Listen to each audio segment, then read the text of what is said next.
রাসূলুল্লাহ সাল্লাল্লাহু আলাইহি ওয়াসাল্লাম মসজিদে বসে আছেন। এমন সময় একজন ব্যক্তি মসজিদে প্রবেশ করলেন।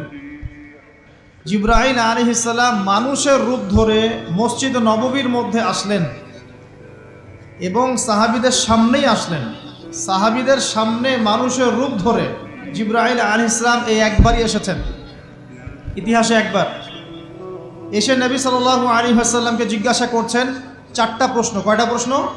চারটা। এক নম্বর জিজ্ঞাসা করছেন, ইয়া মুহাম্মদ, বলবেন সাল্লাল্লাহু আলাইহি ওয়াসাল্লাম, হে মুহাম্মদ সাল্লাল্লাহু আলাইহি ওয়াসাল্লাম, আখবিরনি আনিল ইসলাম, আমাকে ইসলাম সম্পর্কে বলুন।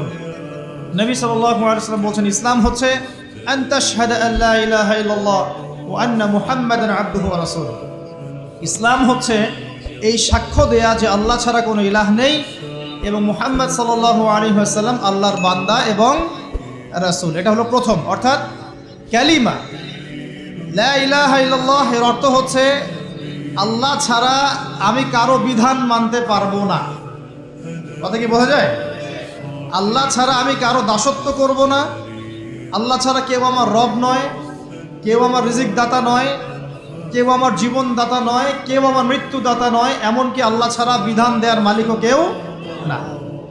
মুহাম্মদ রাসূলুল্লাহ অর্থাৎ আল্লাহকে পাওয়ার জন্যে যে তরিকা, মুহাম্মদ সাল্লাল্লাহু আলাইহি ওয়াসাল্লামের পথ ও পদ্ধতি অনুসরণ করতে হবে। এই তরিকার বাইরে অন্য কোনো তরিকা ফলো করা যাবে না। হ্যাঁ, তবে তার তরিকা ফলো করা যাবে যার কথা এবং কাজ নবীর সাথে মিলে যায়, আলহামদুলিল্লাহ। যারটা মিলে না তারটা নেওয়া যাবে। মুহাম্মদ রাসূলুল্লাহ মানে নিজের মন গড়া কোনো কাজ করা যাবে না। ইবাদত করার ক্ষেত্রে প্রত্যেকটা কাজ নবী সাল্লাল্লাহু আলাইহি ওয়াসাল্লামের সুন্নাত মোতাবেক করতে হবে। মুহাম্মদ রাসূলুল্লাহ সাল্লাল্লাহু আলাইহি ওয়াসাল্লাম।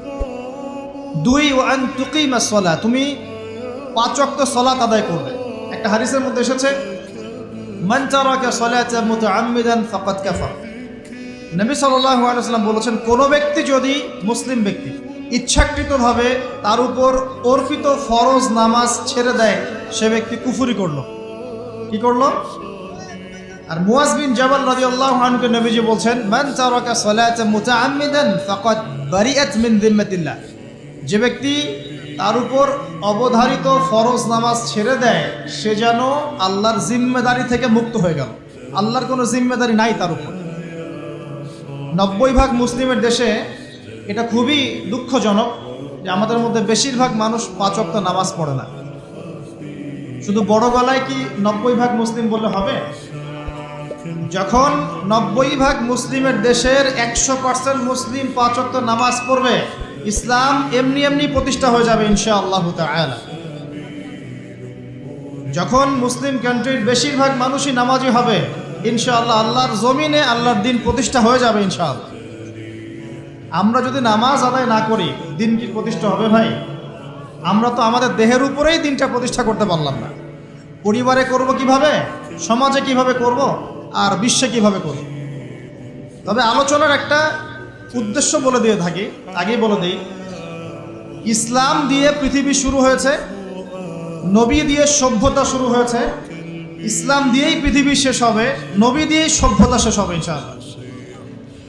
শুরু হয়েছে আদম আলাইহিস সালামকে দিয়ে এবং শেষ হবে ইনশাআল্লাহ তাআলা নবী ঈসা আলাইহিস সালামকে দিয়ে। এই কথাটা মাথায় রাখবেন। ইহুদিরা অপেক্ষা করে বসে আছে। কিসের অপেক্ষায় বসে আছে? সব ইহুদি না অবশ্য, যারা জালেম, জায়নিস্ট, বদ, এরা অপেক্ষা করে বসে আছে যে শেষ জামানায় তাদের একজন মাসিহ আসবে। কি আসবে? মাসিহ মানে ত্রাণকর্তা, উদ্ধারকর্তা। যেই মাসিহ আসলে পরে তারা সারা বিশ্বটাকে শাসন করবে এই জেরুজালেম থেকে। কোন জায়গা থেকে? নাম শুনছেন? কোন দিকে এটা? ইসরায়েল। আচ্ছা, ইসরায়েলের না, এটা ফিলিস্তিনের। কার? এই জায়গার মালিক কে? এই জায়গার মালিক আমরা। এটা আমাদের জায়গা। 3টা মসজিদ আপনি সফর করবেন সোয়াবের আশায়, তার সবচেয়ে শ্রেষ্ঠ মসজিদ হারাম মানে মক্কায়। 1 রাকাত নামাজ পড়বেন, 1 লক্ষ রাকাত নামাজের সওয়াব হবে ইনশাআল্লাহ। 2 নাম্বার মদিনা, 1 রাকাত নামাজ পড়বেন, 1000 রাকাত নামাজের নেকি হবে ইনশাআল্লাহ। 3 নাম্বার কি? এই যে আকসা, আমরা তো ভুলেই গেছি। আকসা আমাদের, আকসা কাদের? তারা দখল করে নিয়েছে। আচ্ছা নেক, দখল করেছে আমাদের কারণেই, আমাদের দুর্বলতার কারণেই, কিন্তু এই ভোগ দখল চূড়ান্ত হবে না, কারণ তার অপেক্ষা করছে একজন মাসিহের জন্যে, যেই মাসিহ আসলে পরে তারা জেরুজালেম থেকে বিশ্ব শাসন করবে। এখন কিন্তু বিশ্বের বড় বড় ডিপার্টমেন্টগুলো ওরা শাসন করে। খেয়াল করেছেন কি? আপনি যে প্রযুক্তি ব্যবহার করেন এগুলোর চাবিকাঠি ওদের হাতে। আপনি যে অর্থনৈতিক সিস্টেমটা ফলো করেন, ব্যাংকিং সিস্টেমগুলোর কথাই বলছি, এর মূল সূত্র কিন্তু ওদের হাতে, সুতা ওদের হাতে লাটাই। ইভেন আমরা যে পলিটিক্যাল সিস্টেমগুলো ফলো করি না, এগুলোর তন্ত্রমন্ত্র ওরাই দিয়েছে। যে মিডিয়াগুলো আছে বিশ্বে বড় বড়, সব কিছু ওদের হাতে। ফাইন্যান্স বলে, ফাইন্যান্স মানে বাণিজ্য, ট্রেড, এগুলো ওদের হাতে। বিশ্বের বড় বড় সেক্টরগুলো ওরা শাসন করছে, এটা সত্য। আরেকটা মারাত্মক কথা হচ্ছে, বিশ্বকে শাসন করতে হলে কিছু অস্ত্র লাগে। কি লাগে? অস্ত্র শস্ত্র ছাড়া হবে না। একটা দেশের সাথে একটা দেশের মনে করেন খারাপ সম্পর্ক, এখন একটা দেশের কাছে আছে দাকুরাল, আরেকটার কাছে আছে পারমাণবিক অস্ত্র, কে জিতবে? যার কাছে যত ভারী অস্ত্র আছে, শক্তিশালী, তার দাপট তত বেশি। এইসব বড় বড় মারণাস্ত্রগুলো, যেগুলোকে আমরা বলি নিউক্লিয়ার ওয়েপেন্স অথবা বলি থার্মোনিউক্লিয়ার ওয়েপেন্স, এগুলো ওদের হাতে। মাসিহ আসলে পরে তারা বিশ্ব শাসন করবে, এটা ওদের যে তালমুদ এই গ্রন্থের মধ্যে লেখা আছে। এবং তারা মনে করে যে এই দাজ্জালই হচ্ছে মাসিহ, তারা মনে করে। আর আমরা জানি হাদিস থেকে এই দাজ্জাল সত্যিকারের মাসিহ নয়। সত্যিকারের মাসিহকে ঈসা আলাইহিস সালাম। আল্লাহ পাক ঈসা আলাইহিস সালামের হাতে এই মিথ্যা মাসিহকে মেরে ফেলবেন প্যালেস্টাইনের বাবে লুদ নামক জায়গায়। কোন জায়গা? বাবে লুদ, হাদিসে বর্ণিত আছে। এবং তাকে মারার পরে নবী ঈসা আলাইহিস সালাম সেখান থেকে পুরো বিশ্বে আবারও ইসলামিক একটা খিলাফা কায়েম করবেন ইনশাআল্লাহ তাআলা। এটা হচ্ছে ইসলামের গন্তব্য, এটা হবেই। পৃথিবীর যত পরাশক্তিগুলো আছে এরা সবাই যদি ঐক্যবদ্ধ হয়ে যায় এবং এই ভবিষ্যৎবাণীটাকে মুছে ফেলতে চায়, কশ্চিনকালেও সফল হবে না ইনশাআল্লাহ। কারণ এটা বলেছেন কে? স্বয়ং আল্লাহ এবং তার রাসূল মুহাম্মদ সাল্লাল্লাহু আলাইহি ওয়াসাল্লাম। এটা আমাদের গন্তব্য, এটা সুসংবাদ দিয়ে শুরু করলাম। এখন আল্লাহ পাক আমাদেরকে বলছেন, হে মুমিনরা তোমরা আল্লাহকে ভয় করো। ইমানদার কারা বোঝাতে গিয়ে হাদিসে জিবরিল আসছে। জিবরাইল আলাইহিস সালাম এসেছেন, জিজ্ঞাসা করছেন ইসলাম কাকে বলে। নবীজি বলছেন আগে কালিমা, তারপরে সালাত। তো সালাতের কথা বলতে গিয়ে ওখানে চলে গিয়েছিলাম। আমরা যদি ইসলামের বিজয় দেখতে চাই তাহলে সবাইকে 5 ওয়াক্ত নামাজ পড়তে হবে। রাজি আছেন তো? আজকে থেকে 5 ওয়াক্ত নামাজ ছাড়বেন? স্পেশালি যুবক ভাই যারা আছো, তোমাদের তারুণ্য আছে, রক্তের উদ্যম আছে, তোমরা চাইলে অনেক কিছুই করতে পারো। অনেক বার্ধক্যে উপনীত হওয়া মানুষ নামাজ পড়তে চায় কিন্তু পড়তে পারে না। তরুণদের কাছে আল্লাহ পাক সুযোগ দিয়েছেন। আর ইসলামের বিরোধী শক্তি যারা আছে তারা খুব ভালো করেই জানে কিন্তু যে ইসলামের বিজয়ে সবচেয়ে বড় ভূমিকা রাখতে পারে তরুণ সমাজ, যুবক সমাজ, যুব সমাজ, তরুণ প্রজন্ম। এ কারণেই তো দেখবেন তরুণ প্রজন্মকে তাদের উদ্দেশ্য থেকে সরিয়ে দেওয়ার জন্যে তারা আপনার সামনে অনেকগুলো টোপ দিয়ে দিয়েছে। দেখাবো টোপ কয়েকটা। 1 নম্বর টোপ দিয়েছে মেয়ে, নারী জাতি। মেয়েদেরকে বেপর্দা করে তোমার সামনে উপস্থাপন করে দিয়েছে, ফ্রি মিক্সিং। এখন তুমি আর ঈমান ধরে রাখতে পারছো না। এটা পরিকল্পিত ছিল, কারণ আল্লাহ পাক বলছেন যুজ্জিনা লিন-নাস হুব্বুশ শাহাওয়াতি মিনান নিসা। মানুষের জন্য সবচেয়ে যে আকর্ষণীয় বিষয়গুলো তার মধ্যে 1 নম্বর হচ্ছে মহিলা, মানে মেয়ে, নারী জাতি। এটা আমাদের কাছে সবচেয়ে আকর্ষণীয়।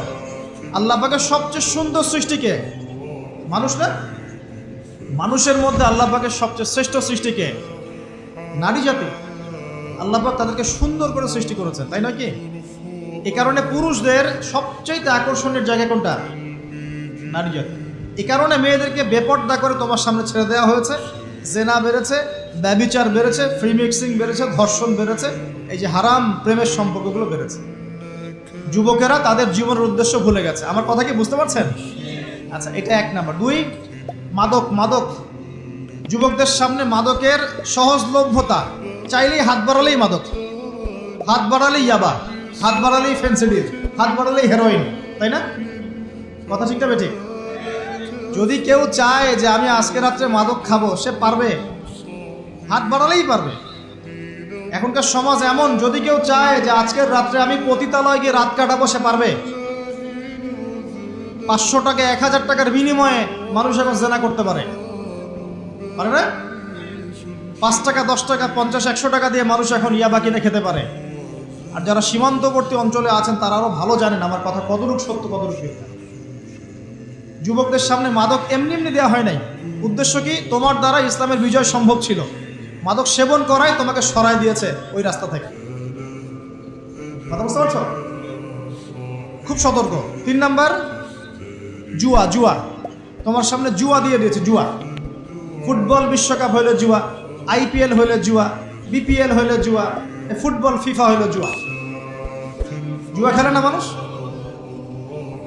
আর যে যুব সমাজ তাদের জীবনের উদ্দেশ্য জানে না, তাদের পক্ষেই সম্ভব এইসব মেসি, আর্জেন্টিনা, ব্রাজিল এইসব নিয়ে ব্যস্ত থাকে। যারা নিজেদের জীবনের উদ্দেশ্য জানে তাদের জন্য কোশ্চিনকালেও এখানে সময় নষ্ট করা সম্ভব না। দুনিয়ার জীবনটা কি খেলতামাশা? দুনিয়ার জীবনটা কি খেলতামাশার জন্য? আল্লাহ পাক যে হায়াতটা দিয়েছেন, ধরেন 50, 60 বা 100 বছর, এই হায়াতটা কে দিয়েছেন? এই সময়টার মালিক কে? তাহলে আল্লাহ যদি সময়ের মালিক হয়, আমি কেন সময় 1 ঘন্টা অপচয় করবো ওখানে বসে বসে? এই সময়টাকে আমার নাকি? সময়টা আমার বাপের নাকি? সময়টা কার? আল্লাহর দেওয়ার সময় আমি টিভি সেটের সামনে বসে বসে 1.5 ঘন্টা নষ্ট করে ফেললাম। খেললো 2টা দল আর তালিবা আজকে আমি, মাশাআল্লাহ। কালকে দেখলাম কক্সবাজার থেকে আসার সময় রাস্তা ব্লক, পুরা একটা দল জিতেছে, পুরো রাস্তা ব্লক, হাঁটা যাচ্ছে না, মিছিল, পাগলের মতো মানুষ মোটরসাইকেল নিয়ে ছুটছে, গাড়ি নিয়ে ছুটছে, সিগারেট খাচ্ছে, আরও যে কি খাচ্ছে, মেয়ে নিয়ে ঘুরছে, আর একটা পতাকা নিয়ে ঘুরছে। যে দেশের পতাকা নিয়ে ঘুরছে ওই দেশ জানেও না মনে হয় যে এই দেশে এই আমার সাপোর্টার আছে। হ্যাঁ, আর খেয়াল করে দেখবেন এই আয়োজনগুলো এখন করানো হচ্ছে মুসলিম দেশগুলোকে দিয়ে। মানে মুসলমানদের অবস্থা থেকে এখন মনে হচ্ছে সুবহানাল্লাহ, যে হারাম একটা কাজকে জায়েজ করার যে কত তরিকা বের হয়েছে। এখন একটা মুসলিম কান্ট্রি জিতেছে, মানে ভাবখানা এমন যে এই জেতার ফলে আমরা ইসলামী খেলাফত কায়েম করে ফেলেছি। ভাবখানা এমন যে কুফফারদের সাথে মনে হয় যুদ্ধ জিহাদ করে বিশ্বের বুকে ইসলাম কায়েম করে ফেলেছে। ভাবখানা এমন। এই স্টেডিয়ামগুলো করতে কত কোটি বিলিয়ন ডলার খরচ করতে হয়েছে, কত শ্রমিক যে এই স্টেডিয়ামগুলো বানাতে মারা গেছে তোমরা জানোই না। কি হচ্ছে এখানে? পশ্চিমারা আসছে, এনজয় করছে, খেলাধুলা হচ্ছে। বিষয়টা কি জানেন? আমাদেরকে এই খেলাধুলার অহেতুক কাজে ব্যস্ত করে দিয়ে ওরা ওদের এজেন্ডা বাস্তবায়ন করছে। দেখবেন যখন যখন রমজান মাস আসে তখন দেখবেন মুসলিম কান্ট্রির উপর নির্যাতন বাড়ে। যখন বড় বড় ইভেন্ট হয়, ওয়ার্ল্ড কাপ, এইটা সেটা, দেখবেন ভিতরে মুসলিম কান্ট্রির উপর নির্যাতন বাড়তে থাকে। মানুষ একদিকে তাকায় থাকে আর একদিকে উদ্দেশ্য সাধন করতে থাকে। বুঝাচ্ছি বিষয়টা। আপনার 5টা বাচ্চা আছে মনে করেন, খুব জ্বালায়, কান্নাকাটি করে, হইচই করে। আপনি মোবাইল ফোনটা বের করে দিয়ে বলেছেন, বাবা বস, তোরা 5 জন মিলে একটা কার্টুন দেখ, আমি একটু কাজটা করি। দিয়ে দিলেন, ও কার্টুন দেখছে চুপচাপ, কেউ কোনো ডিস্টার্ব নাই। আর বুঝতে পারছেন? আর এই যে বাচ্চাগুলো কার্টুন দেখছে না, এগুলো হচ্ছে আমরা এখন। আর ওই যে কাজ করছে বাপ, এটা হচ্ছে ওরা, পশ্চিমারা। আমার কথা কি বুঝতে পারেন? আচ্ছা, আমি সহজ করার চেষ্টা করছি। প্রিয় যুবক ভাইরা, মেয়ে তো উন্মুক্ত করে দিয়েছেই, মাদক তো দিয়েছেই, জুয়া দিয়েছে, অহেতুক এসব খেলতামাশা দিয়েছে তোমার সামনে, তোমার সময় কেড়ে নেওয়ার জন্য, তোমার হায়াত কেড়ে নেওয়ার জন্য। তোমার মূল্যবান হায়াত, যে হায়াতটাকে তুমি আল্লাহর পথে দাওয়াতের কাজে ব্যয় করবা, দিন চর্চার কাজে ব্যয় করবা, আল্লাহর ইবাদতের কাজে ব্যয় করবা, আমর বিল মারুফ নাহি আনিল মুনকারের কাজ করবা, এই সময়টা ওরা কেড়ে নিয়েছে তোমার কাছ থেকে। বুঝতে পারছো না তুমি? আবার নেশা দিয়ে তোমার ভিতরটা নষ্ট করে ফেলেছে, জেনা দিয়ে তোমার অন্তরের নূর নষ্ট করে দিয়েছে, ফ্রি মিক্সিং দিয়ে জেনা এবং তোমার যে পবিত্রতা, চারিত্রিক পবিত্রতা নষ্ট করে দিয়েছে। আরও দিয়েছে পর্নোগ্রাফি। বেশিরভাগ যুব সমাজ এখন বাসায় গিয়ে রাতের বেলা পর্ন দেখে। দেখা যায় সারাদিন ভালো কাজ করে, বাসায় গিয়ে রাতের বেলা পড় দেখে। পর্নোগ্রাফি দেখে না বা দেখে নাই কখনো এমন একটা ছেলে খুঁজে পাওয়া যাবে না। আর যখন আপনি এগুলোতে অভ্যস্ত হয়ে যাবেন তখন শরীর খারাপ হয়ে যাবে, মন ভালো থাকবে না, আপনি একাকী গোপন পাপ করবেন, শরীর দুর্বল হয়ে পড়বে। একটা মেয়ের দিকে আপনি সম্মানের চোখে তাকাতে পারবেন না, মনে হবে মেয়ে মানেই মনে হয় ভোগের বস্তু। পর্ণে আসক্ত যারা, তারা কোনো কাজে শান্তি পায় না, অস্থির। এমনকি তারা যদি বিয়ে শাদিও করে তবু বৈবাহিক জীবনে সুখী হতে পারে না।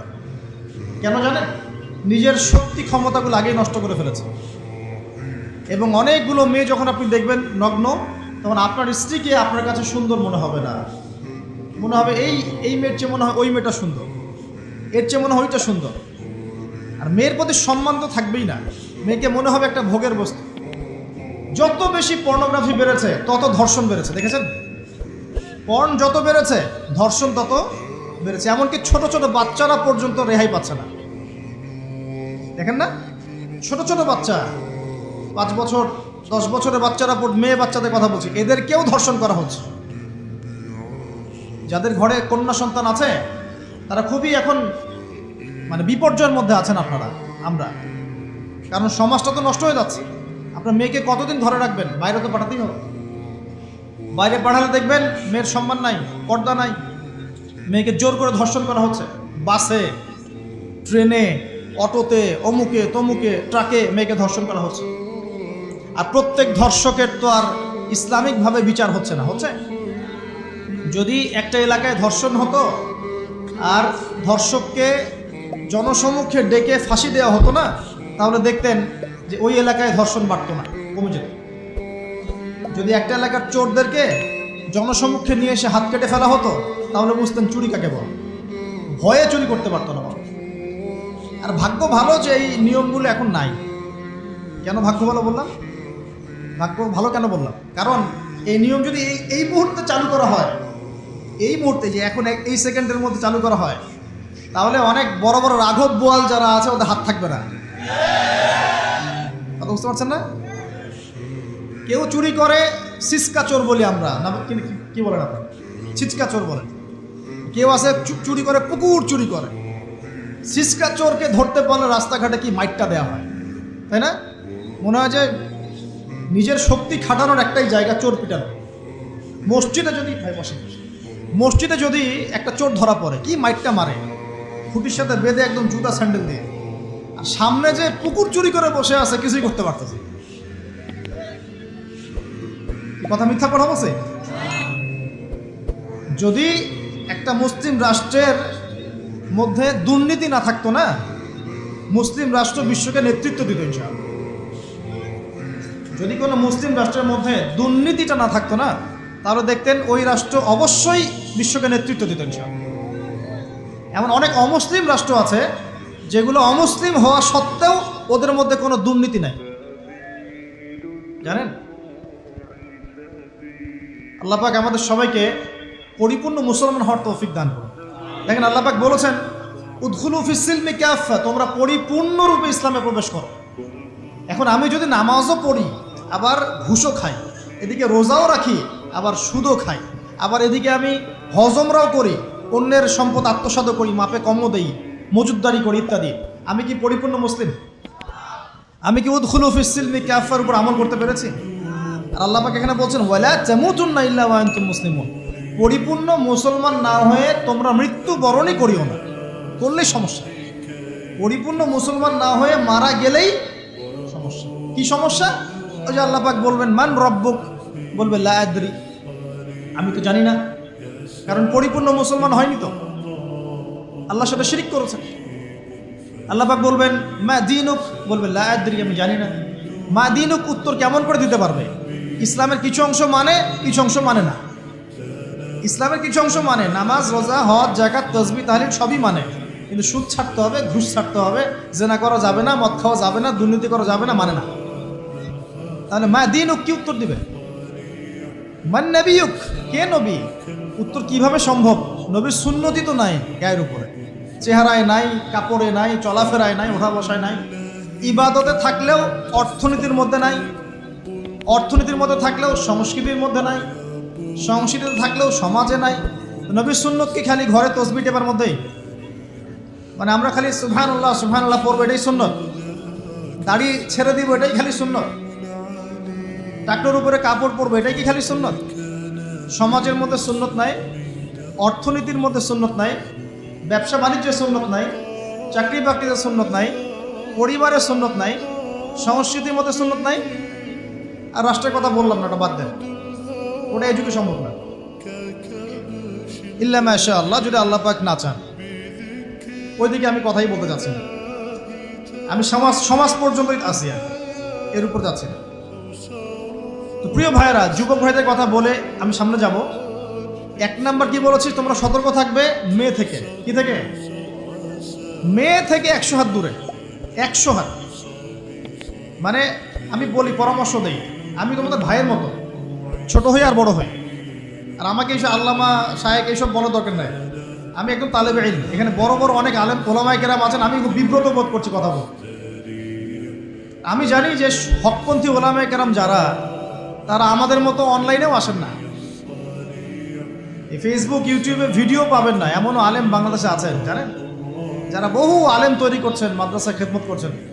তো তাদের সামনে আমাদেরকে যখন এইভাবে টাইটেল দেন, লজ্জা লাগে, বিব্রত বোধ করি। শেখার কোনো শেষ নাই। আমি একসময় মনে করতাম যে আমি যখন ইন্টারমিডিয়েটের পর থেকে চর্চা করা শুরু করছি, অনার্স মাস্টার্স পর্যন্ত, মনে করছি যে হ্যাঁ, মনে হয় ইসলাম সম্পর্কে ভালোই জানছি। তারপর যখন কওমি আলেমদের কাছে পড়তে শুরু করলাম, বলি এগুলো ভিতরের কথা, খোলামেলা বলি, গল্প করছি আপনাদের সাথে, রাগ করছেন নাকি? তখন বুঝলাম যে বিগত 5-7 বছরে তো আমি কিছু পড়াশোনা করছি বলে মনে হচ্ছে না। যেমন একটা হাদিস শো করে বললাম যে ওস্তাদ, এই যে আল্লাহ রাসূল সাল্লাল্লাহু আলাইহি ওয়াসাল্লাম বলেছেন যে একজন মুমিন ব্যক্তি আর একজন মুমিন ব্যক্তির আয়না স্বরূপ। কি স্বরূপ? আয়না স্বরূপ। তো আমি যদি অনলাইনে কোনো ভাইয়ের ভুল ধরিয়ে দেই সমালোচনার মাধ্যমে, তাহলে কি আমি হাদিসের উপর আমল করলাম না? তখন ওস্তাদ মিটিমিটি হাসছেন, বলছেন যে তোমার তো টুকটাক অ্যারাবিক গ্রামারের বেস ভালোই, তোমার কি মনে হয়? আমি বললাম যে আমার কাছে তো এটাই মনে হচ্ছে যে আমি যদি সমালোচনা করি, আমি তো এই আমর বিল মারুফ নাহি আনিল মুনকারের কাজই করলাম। তো তিনি বলছেন আসলে এই হাদিসের ব্যাখ্যা এমন হয়। কেমন ব্যাখ্যা? তুমি কি খেয়াল করো নাই? আমাকে বলছো, তুমি কি খেয়াল করো নাই, তুমি যখন আয়নার সামনে গিয়ে দাঁড়াও, তখন আয়না কিন্তু তোমার সাথে কথা বলে না, আয়না নীরব থাকে, স্থির থাকে, কিন্তু তোমার দোষ ত্রুটি কোথায় আয়না কিন্তু দেখিয়ে দেয়। মনে করেন, বুঝাচ্ছি, মনে করেন আপনার গাল কেটে গেছে, আপনি আয়নার সামনে দাঁড়িয়েছেন, আয়না কিন্তু আপনাকে বলে দিবে না এই যে তোমার গাল কাটা, এই ছেলে তোমার গাল কাটা, হ্যাঁ এই মেয়ে, এই ছেলে তোমার এই সমস্যা ওই সমস্যা, বলবে? চুপচাপ থাকবে, আয়না দেখিয়ে দিবে আপনার ভুলটা কোথায়। তিনি আমাকে হাদিসের ব্যাখ্যা শিখাচ্ছেন, বলছেন যে একজন মুমিন ভাই যদি কোনো ভুলের উপর থাকে, তুমি সঠিকটা আমল করে ওর সামনে দাঁড়িয়ে দেখিয়ে দিবে যেটা সঠিক। বুঝলাম, যতদিন যাচ্ছে আমি বুঝতে পারছি যে আসলে এই জ্ঞানের সমুদ্র যে কত গভীর, 100 বছর হায়াত দিলেও মনে হয় শেষ করতে পারবো না। প্রিয় যুবক ভাইরা, নসিহত করছি, সেটা হচ্ছে যে দিনের জ্ঞান অর্জন করতে হবে। জ্ঞান অর্জনের কোনো বিকল্প নাই। আর জ্ঞান অর্জনের জন্য শুধুমাত্র ফেসবুক ইউটিউব যথেষ্ট নয়, এগুলো কনস্ট্রাকটিভ কোনো মাধ্যম নয়, বরং ফিতনা ছড়াবে এগুলো কিন্তু বেশিরভাগ ক্ষেত্রে ফিতনাই ছড়াচ্ছে। আপনার কাছে মনে হচ্ছে হয়তো যে অনেক কিছু লাইভ হচ্ছে, আমরা পাচ্ছি, হ্যাঁ অনলাইনের মাধ্যমে জানছি, হ্যাঁ ঠিক আছে, স্বীকার করি ভালো আছে, কিন্তু এর মন্দটা অনেক বেশি। এর মধ্য দিয়ে আলেমে বিভক্তি হয়ে গেছে, এর মধ্য দিয়ে একে অপরের সাথে আমাদের সম্পর্ক নষ্ট হয়ে যাচ্ছে, গীবত, তহমত, সমালোচনা, কাদা ছোড়াছুড়ি সংস্কৃতি বাড়ছে, ঐক্য বিনষ্ট হচ্ছে, অনেক সমস্যা হচ্ছে। আর এগুলো কনস্ট্রাকটিভ সিলেবাস নয়। সিলেবাস আপনাকে ওলামায়ে কেরামের কাছে এসে জানতে হবে।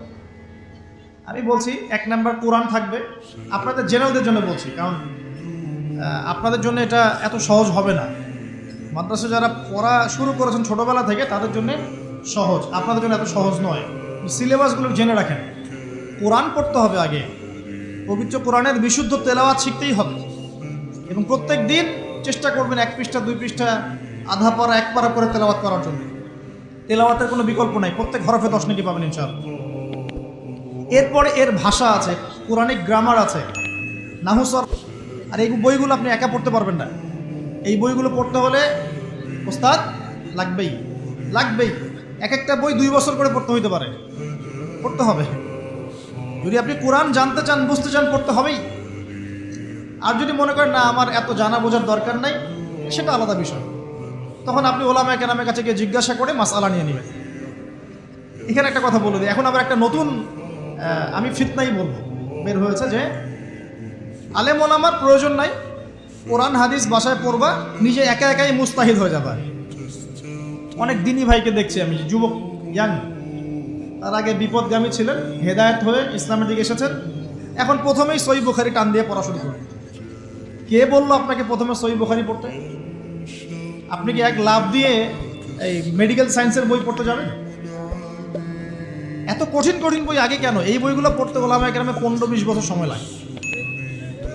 15-20 বছর সময় লাগে। 15 বছর বেশি বলে ফেলছে মনে হয়।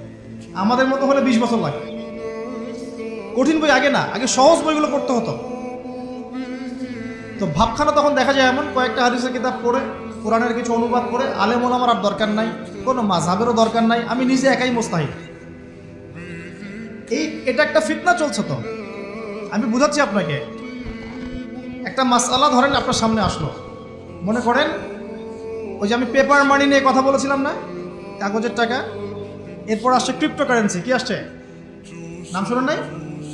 ইলেকট্রনিক মানি তো চলে আসছে, যে ইলেকট্রনিক মানি দিয়ে আপনারা লেনদেন করছেন না, এরপরে আসবে ক্রিপ্টোকারেন্সি মানে বিটকয়েন। এগুলো ভবিষ্যৎবাণী না, কিন্তু কিছু মানুষ মনে করে এগুলো ভবিষ্যৎবাণী। এগুলো ভবিষ্যৎবাণী না, এগুলো বর্তমান।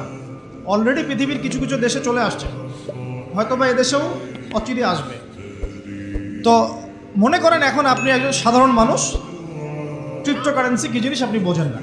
এখন আপনি একজন আলেমের কাছে আসলেন, এসে বললেন যে হুজুর, ক্রিপ্টোকারেন্সি কী জিনিস আমি বুঝি না, এটা হালাল না হারাম, জায়েজ না জায়েজ, কতটুকু রাখা যাবে রাখা যাবে না, মাসআলা দেন। এখন আমি যদি আপনাকে বলি, এই যে ভাই নেন কোরআন, এই যে তাফসীর ইবনে কাসির নেন, জালালাইন নেন, মারিফুল কোরআন নেন, এই যে বুখারী, মুসলিম, তিরমিজি, আবু দাউদ, নাসাই, সবগুলো নেন, বাসায় গিয়ে পড়াশোনা করে মাসআলা বের করেন, পারবেন? সম্ভব কি?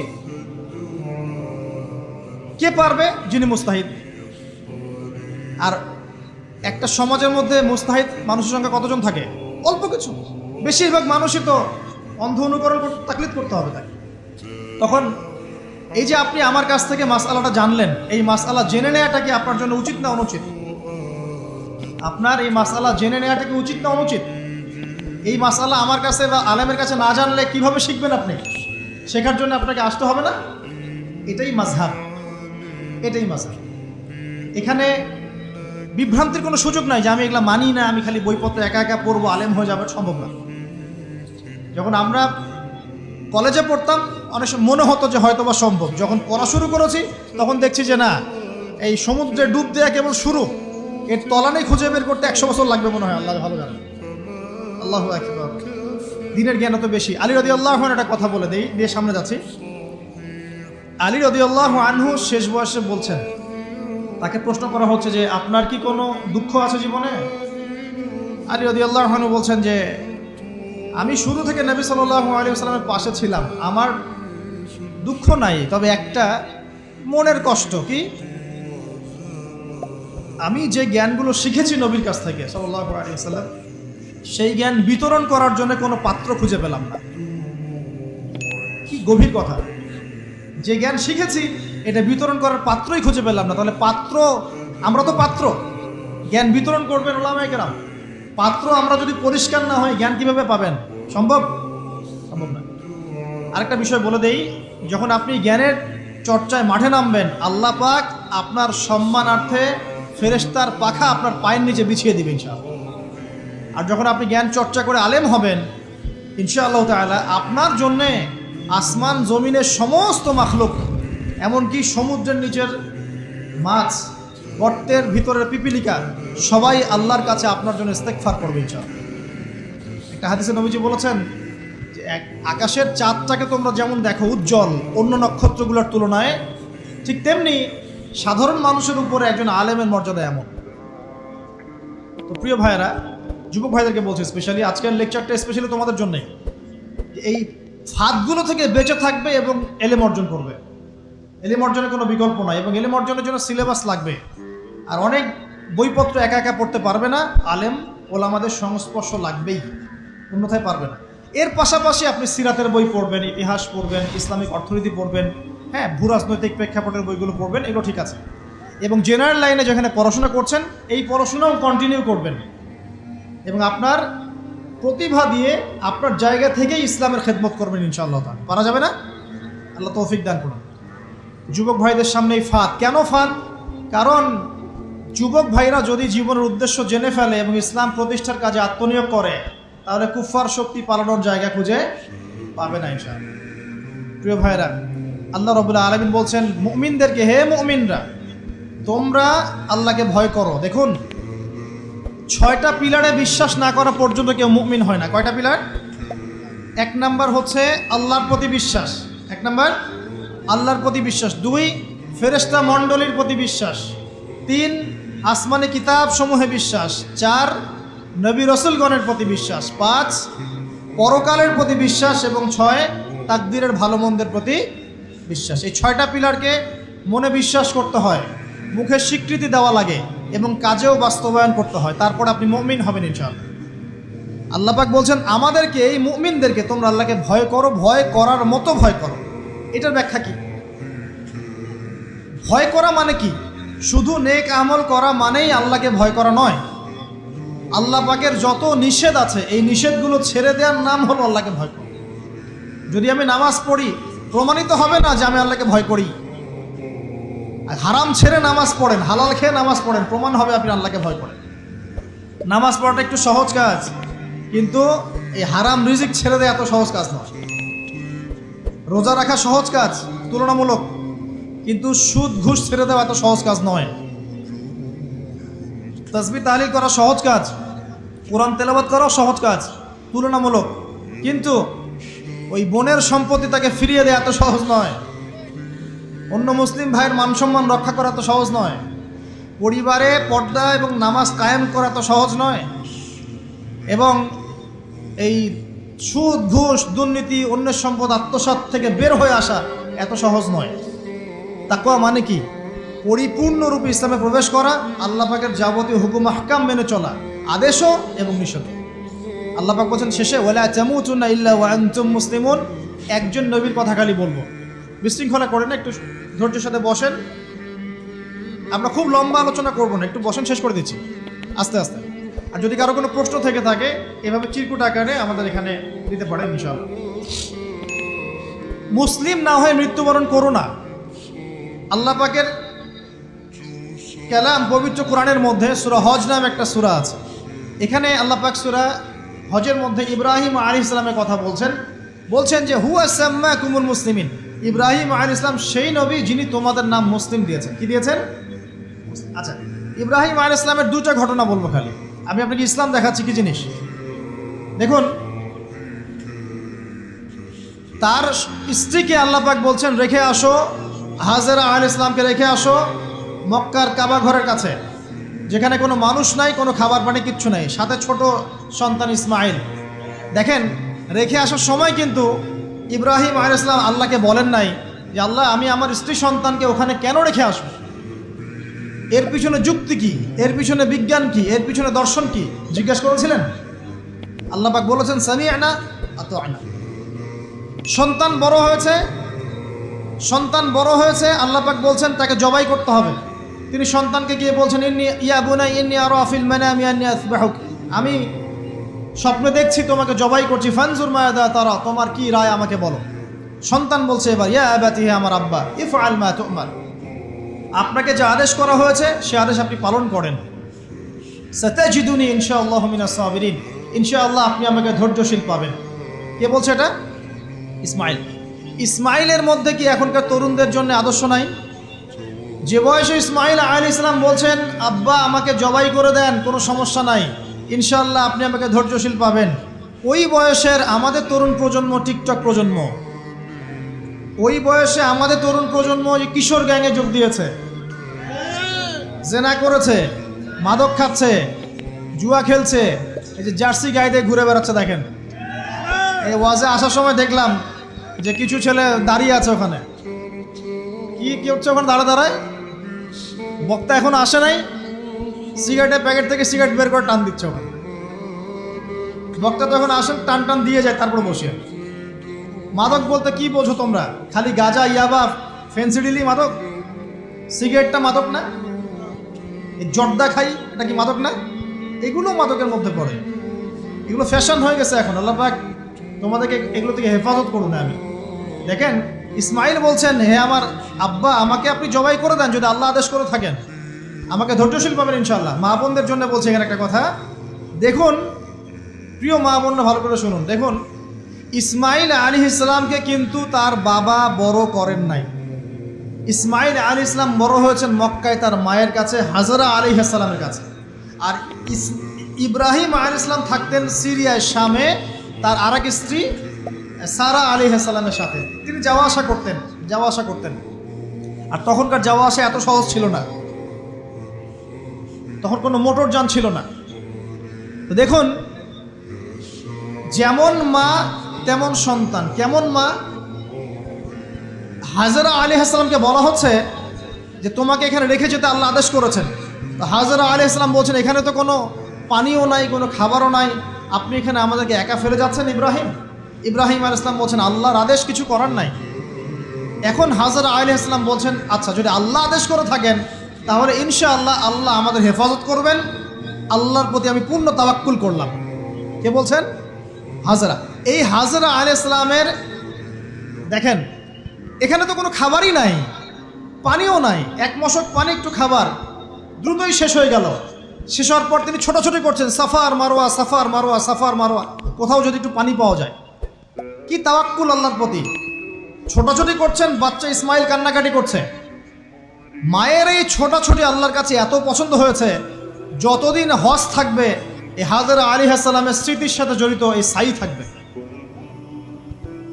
এবং এই ঘটনা আল্লাহর কাছে এত পছন্দ হয়ে গেল যে আল্লাহ পাক জিবরাইল আলাইহিস সালামকে পাঠিয়ে জামজাম কূপের পানি বের করে দিলেন, যেই কূপের পানি জীবনে কখনো শেষ হয় না, পানি খেলে খিদাও লাগে না। চিন্তা করে দেখেন, গ্যালন গ্যালন পানি যাচ্ছে, গ্যালনের পর গ্যালন জামজাম থেকে প্রত্যেক দিন। এমনকি মদিনায় গেলেও আপনি জামজামের পানি পাবেন, মসজিদে কুবায় গেলেও জামজামের পানি পাবেন। আর পৃথিবীর বিভিন্ন জায়গায় তো আমরা নিয়ে আসছি। শেষ হয়েছে? পানির স্তর 1 ইঞ্চি পর্যন্ত নিচে নামে নাই, নেমেছে? দেখেন, আল্লাহর প্রতি যখন মানুষ পূর্ণ তাওয়াক্কুল করে তখন আল্লাহর মারিফত নেমে আসে। যখন মানুষ আল্লাহর প্রতি পূর্ণ তাওয়াক্কুল করে ফেলবে তখন আল্লাহ পাক আধ্যাত্মিকত্ব দিয়ে দিবেন। এটা কি বিজ্ঞান দিয়ে ব্যাখ্যা করা যায়? একজন ফেরেশতা আসলো, পাখা দিয়ে আঘাত করলো, মাটি থেকে ঝর্ণা বের হওয়া শুরু হলো। এখনকার বিজ্ঞান বিশ্বাস করবে? কোনো যুক্তি দর্শন বিশ্বাস করবে? এই যে মা, তাওয়াক্কুল কারিনী মা, তার গর্ভ থেকে জন্ম নিয়েছে ইসমাইলের মতো সন্তান, যে বলছে, আব্বা আমাকে জবাই করতে চাইলে করে দেন, কোনো সমস্যা নাই, আল্লাহর ইনশাআল্লাহ আপনি আমাকে ধৈর্যশীল পাবেন। এই জন্য বলি, আমাদের পরিবারের মায়েরা যদি হাজরা আলাইহিস সালামের মতো হতে না পারে তাহলে ইসমাইলের মতো প্রজন্ম তৈরি হবে না। অতএব প্রিয় মা ও বোনেরা, একটা নসিহত যথেষ্ট আপনাদের জন্য, যে নিজেরা হাজরা আলাইহিস সালামের মতো আল্লাহর প্রতি পূর্ণ তাওয়াক্কুল কারিনী হয়ে যান। নামাজ ছাড়িয়েন না। কোনো মহিলা যদি মাত্র 4টা কাজ করতে পারে, নবী সাল্লাল্লাহু আলাইহি ওয়াসাল্লাম বলেছেন জান্নাতে যাওয়ার জন্য সবগুলো দরজা খুলে দেওয়া হবে। 1 নাম্বার, কোনো মহিলা যদি 5 ওয়াক্ত নামাজ পড়ে, এখানে শুধু ফরজ নামাজের কথা বলা হচ্ছে, নফলের কথাও বলা হচ্ছে না। 2 নাম্বার, যদি একজন মহিলা রমজান মাসে সওম রাখে, ফরজ সওম, ফরজ রোজা, নফল রোজার কথাও বলা হচ্ছে না। 3 নাম্বার, যদি মহিলা, একজন নারী যদি তার সতীত্বকে হেফাজত করতে পারে, পর্দা মেনে চলতে পারে। এই পর্দা বলতে আমরা ডিজিটাল বোরখা বোঝাচ্ছি না।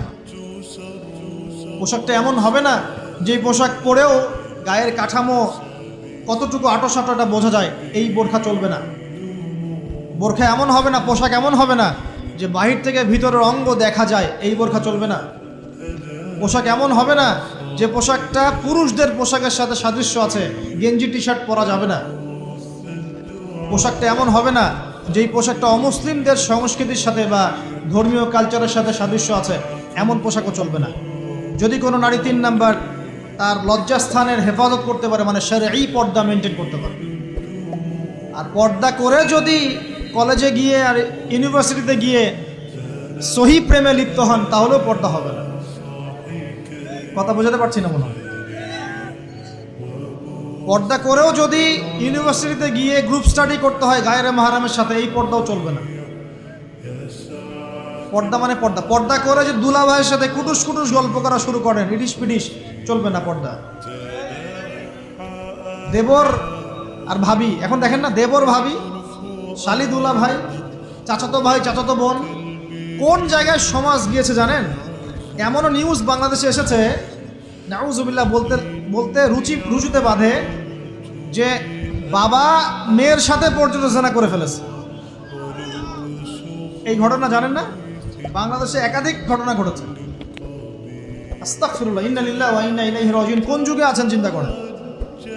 কেউ কারো থেকে বাদ না, শিক্ষকের সাথে ছাত্রী, ছাত্রর সাথে শিক্ষিকা, বস আর কলিগ, মহিলা কলিগ বস, মহিলা বস, পুরুষ কর্মচারী, হ্যাঁ, অমুক কর্মকর্তা, তমুক কর্মকর্তা। মাঝখানে একটা সিসিটিভির ফুটেজ ফাঁস হয়ে গেল, দেখলেন না কি হইল? মনে আছে? ভুলে গেছেন মনে হয়। একটা টাইটেল, একটি সিসি ক্যামেরা সারা জীবনের কান্না, মনে নাই? ভুলে গেছেন আপনারা? হ্যাঁ, এই যে মনে আছে। তো কে কার থেকে বাদ? ফুফাতো ভাই, চাচাতো বোন, হ্যাঁ, খালাতো বোন, খালাতো ভাই, মানে কাজিন, দেবর ভাবি, শালাদুল্লাহ ভাই, শালিদুল্লাহ ভাই, সব দেখবেন জেনা করতেছে না? পরকিয়া তো নিত্যদিনের ব্যাপার। পরকিয়া না করলে এখন পেটের ভাতই হজম হয়।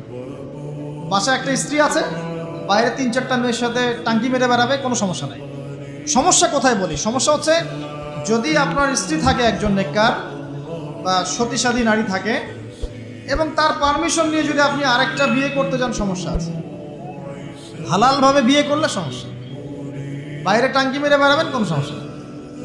বাসায় একটা স্বামী আছে, বাইরে আরও 2-4টা ছেলের সাথে ফোনে কথা বলে, কোনো সমস্যা নেই। আমরা এখন কি করি জানেন? আমরা জেনাকে প্রমোট করি, নগ্নতাকে প্রমোট করি, আর বিয়ে হালাল জিনিসগুলোকে আমরা ঢেকে দেই, বাধা দেই। বিয়ে করতে চান, দেখবেন বাধা পাবেন। জেনা করতে চান, বাধা পাবেন না। হ্যাঁ, বিশ্বাস করছেন না? বিয়ে করতে যে দেখেন খালি কত বাধা আসে, আর জেনা করতে চান, কোনো বাধা নেই। মদ খাইতে চান, কোনো বাধা নাই। লিগ্যাল কিছু পতিতালয় আছে আমাদের দেশে, লিগ্যাল, এবং তাদেরকে পতিতা বললেও মানুষ রাগ করে। এখন বলতে হবে যৌনকর্মী, সেক্স ওয়ার্কার।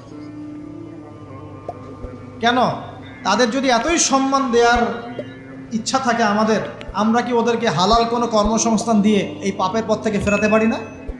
ঠুনকো আবেগ দেখাও মিয়া, বাইরে খালি কিছু টাকা পয়সা ইনভেস্ট করে একটা প্রজেক্ট হাতে নিয়ে এই মেয়েদেরকে, মহিলাদেরকে যদি একটা ভালো কর্মসংস্থানের ব্যবস্থা করে, ওরা কি জেনা করবে নাকি? ও তো টাকার জন্য করে, পেটের দায়ে করে। কোনো মেয়ে কি চায় নিজের ইজ্জত মানুষের কাছে বিক্রি করতে? কোনো মেয়ে চায় না। প্রিয় দিনী বোনেরা, পোশাক এই 4টা মূলনীতি মেনে চলবেন। পোশাক এমন হবে না, আটো-সাটো পোশাক চলবে না, পাতলা পোশাক চলবে না, বাইরে থেকে ভিতর দেখা যায়, পুরুষের পোশাক চলবে না, এবং অমুসলিমদের সাদৃশ্য আছে এমন পোশাক চলবে না। আপনি বাসায় কি পোশাক পরে থাকেন, আমরা এখানে তো কোনো রকম ইন্টারফেয়ার করতে যাচ্ছি না। বাইরে যদি গায়রে মাহরামদের সাথে বের হন, সামনে বের হন, তাহলে অবশ্যই আপনাকে এই পর্দা মেনটেন করেই আসতে হবে। এটা ইসলামিক ল। আল্লাহর আইন যদি আপনি না মানেন, আপনার কবর আপনার, আমার কবর আমার। ফাযাক্কির ইন্নামা আনতা মুযাক্কির, উপদেশ দাও তুমি, শুধু উপদেশ দাতা। লাস্তা আলাইহিম বিমুসাইতির, তুমি কারো প্রতি দারোগা নও। আমাদের দায়িত্ব জাস্ট প্রচার করা। বাল্লিগু আন্নী ওয়ালাউ আয়া, একটা আয়াত জানলেও খালি প্রচার করে দাও, দ্যাটস অল। ফাযাক্কির ইন নাফাআতিদ যিকরা, তুমি উপদেশ দাও যদি উপদেশ কোনো কাজে আসে। প্রিয় ভাইয়েরা, বন্ধুদের কথা বলতে এখানে এসেছিলাম। একটা মেয়ে 4টা কাজ করলে জান্নাতে চলে যাবে ইনশাআল্লাহ। 5 ওয়াক্ত নামাজ, ফরজ নামাজ, 2 রমজান মাসের সওম, 3 নাম্বার লজ্জাস্থানের হেফাজত, আর 4 নাম্বার স্বামীর আনুগত্য। স্বামীর কি দেখেন, ফ্যামিনিস্ট মেয়েরা বলবে স্বামীর দাসত্ব।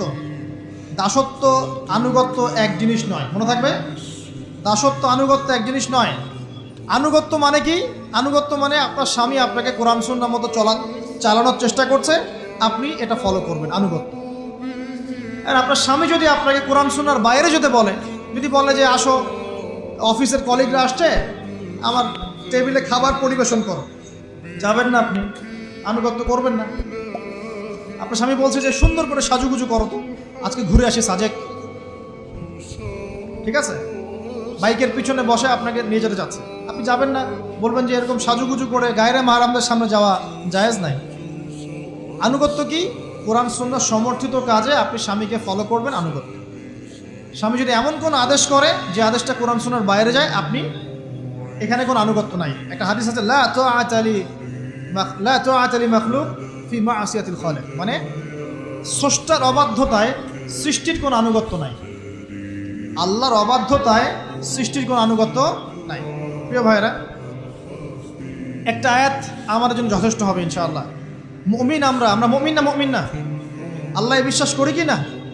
ফেরেশতায় বিশ্বাস করি না? নবী রাসূল আসমানি কিতাবে, পরকাল, তাকদীরে বিশ্বাস করি তো? আমরা সবাই ইসলামের বিজয় চাই কি না? আমরা সবাই পরিপূর্ণ মুসলমান হতে চাই কি না? আমরা চাই কি না যে আমাদের সাথে সাথে আমাদের পরিবারটাও জান্নাতে যাক? এবং আমরা চাই কি না যে আমাদের সমাজটাও ইসলামের আলো আলোকিত হোক? চাই কি না? যদি চাই প্রিয় ভাইয়েরা, আমার 10টা নসিহত। কয়টা? 10টা, জাস্ট 10টা লাইন বলবো, আর আপনাদের ধৈর্য নষ্ট করছে না। এক, জ্ঞান অর্জনের যে কথা বলেছি, জ্ঞান শুধু অর্জন নয়, জ্ঞানের বিপ্লব ঘটাতে হবে। পারবেন ইনশাআল্লাহ? যে যেখানে পড়াশোনা করছেন করেন, কিন্তু ইসলামিক পড়াশোনা বাদ দিয়ে নয়। দিনের জ্ঞান আগে অর্জন করতে হবে, বাল্য বয়সে অর্জন করতে হবে। আল্লাহ তৌফিক দান করুন। 2 নাম্বার, প্রত্যেক দিন কোরআনকে সময় দিবেন। কি করবেন? প্রত্যেক দিন কোরআনকে সময় দিবেন। প্রত্যেক দিন মিনিমাম 1 ঘন্টা করে হলেও কোরআন তেলাওয়াত করার চেষ্টা করেন। পারবেন ইনশাআল্লাহ? 3 নাম্বার, আপনার জীবনটাকে রাসূলুল্লাহ সাল্লাল্লাহু আলাইহি ওয়াসাল্লামের সুন্নাত দিয়ে সাজাতে হবে। প্রত্যেকটা কাজ করার আগে 3 বার চিন্তা করবেন। কয়বার? 3 বার, যে এই কাজটা কিভাবে করলে সুন্নত হবে, কিভাবে করলে সুন্নত হবে না। এই রাত্রে ঘুমাবেন, 3 বার চিন্তা করবেন যে কি কি কাজ করে ঘুমালে পরে ঘুমটা সুন্নত হবে, নেকি হবে। ওযু করবেন, সূরা ফালাক নাস ইখলাস পড়বেন, আয়াতুল কুরসি পড়বেন, সূরা বাকারার শেষে 2টা আয়াত পড়বেন, 33 বার সুবহানাল্লাহ, 33 বার আলহামদুলিল্লাহ, 34 বার আল্লাহু আকবার পড়বেন। ডান দিকে কাত হবেন, আল্লাহুম্মা বিইসমিকা আমুতু আহইয়া। ব্যাস। যদি 6 ঘন্টা ঘুমিয়ে থাকেন, 6 ঘন্টার প্রত্যেক সেকেন্ডে নেকি পাবেন ইনশাআল্লাহ। এর নাম সুন্নত। প্রতিটা কাজ সুন্নত মাফিক করতে হবে। একটা খালি কথা বলে দেই, শুধু একবার দরুদ পড়ে নাই, নবীর নাম শুনে দরুদ পড়ে নাই ইচ্ছাকৃতভাবে, তাকে নবীজি বলছেন সে ধ্বংস হোক। নবী বলছেন আমিন, মানে বদদোয়া হচ্ছে এটা। তাহলে সারা জীবন যে আমরা দাড়ি রাখছি না, টাকনুর নিচে কাপড় পরছি, হ্যাঁ, যে গোফ লম্বা করে একদম শুশুকের মতো রেখে দিয়েছি, কাটছি না, লেবাস ইসলাম না আসছে না, নামাজ পড়ছি না সুন্নাহ মোতাবেক জীবন করছি না, আমাদের কি হবে? আমরা কি নবী সাল্লাল্লাহু আলাইহি ওয়াসাল্লামের সুপারিশ পাবো? কবরে তাকে দেখালে উত্তর দিতে পারবো? পারবো ইনশাআল্লাহ। কখন? যখন আমরা পুরো জীবনটাকে নবীর সুন্নাহ মতো ঢেলে সাজাবো ইনশাআল্লাহ। সূরা আল ইমরানের মধ্যেই আছে, কুল ইন কুনতুম তুহিব্বুনাল্লাহ ফাত্তাবিউনি। আল্লাহ বলছেন, হে নবী বলে দিন, তোমরা যদি আমার ভালোবাসা চাও, আল্লাহকে পেতে চাও, তাহলে নবীকে অনুসরণ করো, আমাকে অনুসরণ করো। আল্লাহ পাক কি করবেন? ইউহিব্বুকুমুল্লাহ, আল্লাহ পাক তোমাদেরকে ভালোবাসবেন। ইয়াগফির লাকুম যুনুবাকুম, আল্লাহ পাক তোমাদের সমস্ত গুনাহ মাফ করে দেবেন ইনশাআল্লাহ। আল্লাহু গফুরুর রহিম। 3 নাম্বার বলেছি, ভাই নবীর সুন্নাহ মতো জীবন করেন। 4, একটা হালাল রিজিক অন্বেষণ করেন, হারামে যাবেন না। ওয়াদা করেন যে না খেয়ে মরে গেলেও হারাম রিজিকে যাবেন না। পারবেন তো ইনশাআল্লাহ? আল্লাহ পাক তৌফিক দান করুন। 5 নাম্বার, পরিবারের আদর্শ হবে জান্নাতি আদর্শ। পরিবারের মধ্যে অনইসলামিক কোনো কালচার ঢুকতে দিবেন না। টিভিটা আছে না পরিবারে, আসার মানে আছে ভেঙে দিবেন একেবারে। যদিও বা টিভির চেয়ে ডেঞ্জারাস জিনিস এখন আমাদের হাতেই থাকে। টিভি তো তাও মানুষ সবাই একসাথে বসে দেখতো, যে যার মতো দেখতে পারতো না। একটা নাটক সিনেমা দেখলেও সবাই মিলে দেখতে হতো। এখন তো ফোন, সবার ঘরে ঘরে একটা পৃথিবী, সবাই ঘরে ঘরে যে যার মতো দেখছে। আর টিভি ভেঙে আর কি করবো? বাদ দেন, থাক, টিভি আর ভেঙে কি করতে। আচ্ছা, আর পরিবারে পর্দা থাকতে হবে। ছোটবেলা থেকে সন্তানদেরকে কোরআনের শিক্ষা দেওয়া লাগবে, তালিম থাকতে হবে পরিবারে হালাল রিজিক থাকতে হবে। একটা কথা বলি, পরিবারে মেয়েদের প্রতি, স্পেশালি মেয়েদের প্রতি নরম থাকবেন, কঠিন হয়ে না। কারণ আমার অভিজ্ঞতা থেকে বলছি ভাই, নারী জাতির প্রতি কঠিন হয়ে কোনো ফায়দা নাই। যত কঠিন হবেন তত সমস্যা। আর এই ব্যাপারে আপনার চেয়ে আমার অভিজ্ঞতা এক ধাপ বেশি, মাত্র এক ধাপ। আচ্ছা, 5টা। 6 নম্বর হচ্ছে ইসলামিক কিছু ফাউন্ডেশন বা অ্যাসোসিয়েশন গড়ে তোলার চেষ্টা করেন। এদের কাজ হবে ইসলামের সৌন্দর্যগুলো দিয়ে সমাজ সেবা করা। পারা যাবে না? ওই যে হিলফুল ফুজর নবী সাল্লাল্লাহু তৈরি করেছিলেন না? আচ্ছা, এটা শুধু ফাউন্ডেশন হতে হবে জরুরি না, এটা প্রতিষ্ঠানও হতে পারে, একটা মসজিদের উদ্যোগে হতে পারে, মাদ্রাসার উদ্যোগে হতে পারে, বা সামাজিক সংগঠনও হতে পারে, যার উদ্দেশ্য হচ্ছে ভালো কাজ করা। এই যে শীতকাল আসছে, এই শীতকালে আমরা ইনশাআল্লাহ তাআলা পুরো দেশব্যাপী, এই শীতকালে ইনশাআল্লাহ আমরা চেষ্টা করব পুরো দেশব্যাপী শীতার্ত মানুষের মধ্যে বিনামূল্যে কম্বল বিতরণ করার জন্য। পারা যাবে না ইনশাআল্লাহ? সমাজ কল্যাণমূলক কাজ করলে কি হবে জানেন? সমাজের মানুষের কাছে ইসলামের সৌন্দর্য ফুটে উঠবে এবং ওই হাদিসের উপর আমল হবে। যদি আপনি কোনো মুসলিম ভাইয়ের একটা কষ্ট দূর করে দেন, আল্লাহ পাক আপনার একটা কষ্ট দূর করে দেবেন। আপনি যতক্ষণ মুমিন বান্দা মুসলিম ভাইয়ের পাশে থাকবেন, আল্লাহ পাকও আপনার সাহায্যে আপনার পাশে থাকবেন ইনশাআল্লাহ। আল্লাহ পাক তৌফিক ইনায়াত করুন, আমিন। আর কি? আমর বিল মারুফ নাহি আনিল মুনকারের কাজ করবেন। প্রত্যেক মাসে কিছুটা সময় আল্লাহর রাস্তায় দেওয়ার চেষ্টা করেন। 1 দিন হোক, 2 দিন হোক, 3 দিন হোক, 7 দিন হোক, আপনি চেষ্টা করেন আল্লাহর পথে সময় দেওয়ার জন্য। এটা 7। 6টা বললাম না 7টা বললাম? 7টা বলছি। 8 নাম্বার, আলেম ওলামার সোহবত লাগবে। একা একা চলা যাবে না। আপনি যে আলেম ওলামাদেরকে হক্কানি মনে করেন, আপনার দৃষ্টিতে তাদের কাছেই আপনি পড়ে থাকেন, কোনো সমস্যা নেই। পরামর্শ ভিত্তিক চলবেন এবং আলেমদের মাঝখানে বিভক্তি সৃষ্টি করবেন না, ঐক্যবদ্ধতার চেষ্টা করবেন। আল্লাহ পাক তৌফিক দান। আর দুটো হচ্ছে আপনার পরবর্তী প্রজন্ম, বাচ্চা কাচ্চা যারা আছে, তাদেরকে এখন থেকেই পরিপূর্ণ মুসলমানের মতো গড়ে তুলবেন। আইডল দিবেন। তোমাদের আইডল হচ্ছে ওমর রাদিয়াল্লাহু আনহু, তোমাদের আইডল খালিদ বিন ওয়ালিদ, তোমাদের আইডল আলী রাদিয়াল্লাহু আনহু, তোমাদের আইডল আবু বকর সিদ্দিক, তোমাদের আইডল হচ্ছে তারেক বিন জিয়াদ, মোহাম্মদ বিন কাসেম। এই যে আপনাদের এই এলাকায়, চিটাগাং এলাকায় কত আলেম ওলামা ওলিয়া উলিয়ার পদচারণা ঘটেছে জানেন? ইতিহাস পড়ে দেখবেন, আপনি ইতিহাস পড়তে পড়তে শেষ করতে পারবেন। সেই মুঘলদের আগে পর্তুগিজরা, তার আগে আরও মানুষ এসেছে, আরও বণিকরা এসেছে, সুফি দরবেশরা এসেছেন, পীর সাহেবরা এসেছিলেন, বড় বড় আল্লাহর ওলিরা এসেছেন, আসেন নাই? অনেক যুদ্ধ বিগ্রহ জিহাদ হয়েছে এখানে। এমনি এমনি তো ইসলাম পায়নি এই এলাকার মানুষ। ইসলাম এখানে প্রচার করা হয়েছে, প্রতিষ্ঠা করা হয়েছিল। ইবনে বতুতাও এখানে এসেছিলেন। হিস্ট্রি পড়ে দেখেন। তো আমাদের পরবর্তী জেনারেশনকে শেখাতে হবে আমাদের শেকড় কোনটা, আমাদের শেকড় ওদেরকে চেনাতে হবে। পারবো না ইনশাল্লাহ? আর সবশেষ কথা হচ্ছে ভাই, যে আমাদের মা বোনদেরকে খাস পর্দায় রাখার চেষ্টা করেন, কোনোভাবেই যেন তাদের ইজ্জত আবরু কেউ সম্ভ্রম নষ্ট করতে না পারে। আল্লাহ পাক আমাদের সবাইকে এই আদর্শগুলো মেনে চলে তৌফিক ইনায়াত করুন, আমিন।